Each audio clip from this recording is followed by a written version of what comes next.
રાજકોટવાસીઓ poster હવે ઉતારી લેજો, કારણ કે ભાનુબેન બાબરિયા છે એ મળી ગયા છે અને કમલમમાંથી મળ્યા છે અને એમને શોધી લાવ્યા છે નવા બનેલા ભાજપના જે પ્રદેશ પ્રમુખ છે જગદીશ વિશ્વકર્મા તે। નમસ્કાર, આપ જોઈ રહ્યા છો નિર્ભય ન્યૂઝ અને હું છું આપની સાથે રિદ્ધિ। રાજકોટની અંદર આપણે અવારનવાર જોયું છે કે જ્યારે વિકાસના કામ નથી થતા, વરસાદ વધારે આવ્યો, રોડ ઉપર ખાડા પડી ગયા, તો જે રાજકોટવાસીઓ છે તેમણે પોસ્ટર લગાડ્યા કે ભાનુબેન બાબરિયા છે તે ગુમ થયા છે, ભાનુબેન બાબરિયા ખોવાઈ ગયા છે, કારણ કે ધારાસભ્ય છે તેમ છતાં મત વિસ્તારની મુલાકાત નથી લેતા, લોકોની પરવા નથી કરતા।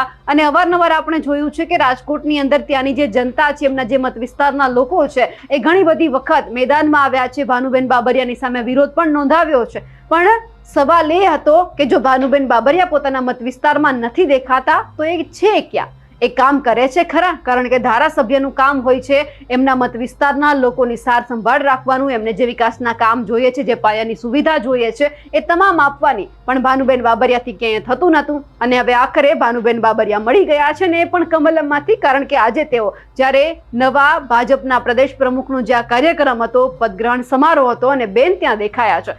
અને જ્યારે મેં ખુદ ભાનુબેન બાબરિયા સાથે આ તમામ બાબતે વાતચીત કરી ત્યારે બેન શું કહી રહ્યા છે તે પણ સાંભળીએ। નમસ્કાર, આપ જોઈ રહ્યા છો નિર્ભય ન્યૂઝ, હું આપની સાથે હતી। મારી સાથે અત્યારે કેબિનેટ મંત્રી ભાનુબેન બાબરિયા જોડાયેલા છે, સીધી તેમની સાથે ચર્ચા કરી। ભાનુબેન, સૌથી પહેલા તો ઓબીસી ચહેરા પર પસંદગીનો કળશ તોડવામાં આવ્યો છે, શું લાગે છે આપણા ગુજરાતનું નેતૃત્વ જગદીશભાઈ સારી રીતે કરી શકશે? મોવડી મંડળ દ્વારા જ્યારે જગદીશભાઈ વિશ્વકર્માનું નામ પ્રદેશ અધ્યક્ષ તરીકે નિમાયું છે ત્યારે તેઓને હું ખૂબ ખૂબ શુભેચ્છાઓ પાઠવું છું। તેમણે એક બૂથના પ્રમુખથી લઈને શહેર ભાજપના પ્રમુખ, ધારાસભ્ય, સરકારમાં મંત્રી અને ખૂબ સારી રીતે તેઓએ કામગીરી કરી છે અને કરી રહ્યા છે, ત્યારે સંગઠનમાં એમને આજે પ્રમુખ તરીકે નિમવા જઈ રહ્યા છે ત્યારે ખૂબ ખૂબ શુભેચ્છાઓ। સૌરાષ્ટ્ર માટે કેટલો પડકાર છે જગદીશભાઈ માટે? સૌરાષ્ટ્ર ભારતીય જનતા પાર્ટીની ટીમ દરેક પડકારને ખૂબ સારી રીતે ઝીલી શકતી હોય છે। એક વાત એ પણ છે કે મંત્રીમંડળનું ક્યાંક વિસ્તરણ થવાનું છે, તમારું પત્તું કપાઈ શકે એમ છે, શું લાગે છે? હંમેશા મોવડી મંડળનો જે નિર્ણય હોય છે એ નિર્ણય દરેક માટે શિરોમાન્ય હોય છે। રાજકોટમાં તો ઘણી બધી જગ્યા ઉપર એવા બોર્ડ લગાવેલા છે કે ભાનુબેન ગુમ થયા છે, ભાનુબેન ક્યાં હોય છે, કારણ કે લોકોને જરૂર હોય છે ત્યારે હર હંમેશ લોકોની વચ્ચે રહેવાનો પ્રયત્ન કર્યો છે ને કરતી રહીશ। બિલકુલ, આપ અમારી સાથે જોડાયા, આપનો ખૂબ ખૂબ આભાર। સોરી, તો જે રીતે ભાનુબેને વાતચીત કરી છે તેમને લઈ આપ શું માનો છો? કારણ કે ટૂંક સમયની અંદર ક્યાંક એવું ચર્ચાઈ રહ્યું છે કે મંત્રીમંડળનું વિસ્તરણ થવાનું છે, પણ બેને જે જવાબ આપ્યો છે તેમને લઈ આપ શું માનો છો? કમેન્ટ ચોક્કસથી કરજો।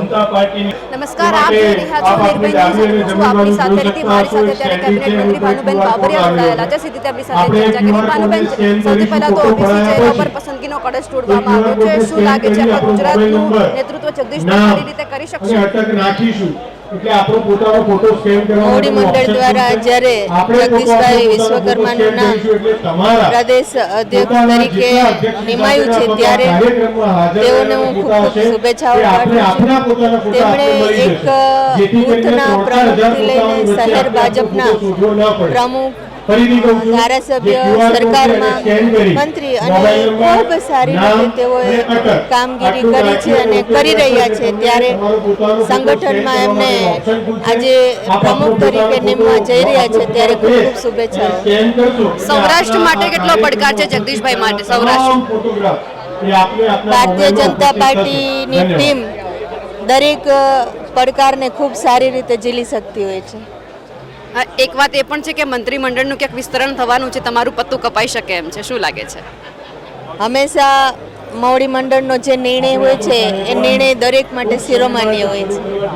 રાજકોટમાં તો ઘણી બધી જગ્યા ઉપર એવા બોર્ડ લગાવેલા છે કે ભાનુબેન ગુમ થયા છે, ભાનુબેન ક્યાં હોય છે, કારણ કે લોકોને જરૂર હોય છે ત્યારે હર હંમેશ લોકોની વચ્ચે રહેવાનો પ્રયત્ન કર્યો છે ને કરતી રહીશ। બિલકુલ, આપ અમારી સાથે જોડાયા, આપનો ખૂબ ખૂબ આભાર।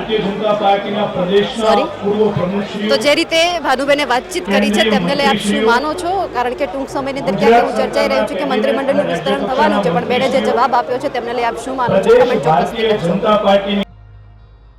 ગુજરાતની અંદર જ્યારે સંગઠનમાં વિસ્તરણની ચર્ચા થતી હતી અને થઈ પણ ગયું, હવે સવાલ એ છે કે મંત્રીમંડળમાં વિસ્તરણ થશે, જો થશે તો ભાનુબેન બાબરિયા રહેશે કે કેમ તે પણ સવાલ છે, કારણ કે ભાનુબેન બાબરિયા પોતાના મત વિસ્તારમાં દેખાતા નથી, ખૂબ રોષ છે, લોકોમાં પણ નારાજગી છે. હવે આ નારાજગી ક્યાંક બેન પાસેથી એમનું મંત્રી પદ છીનવી ન લે.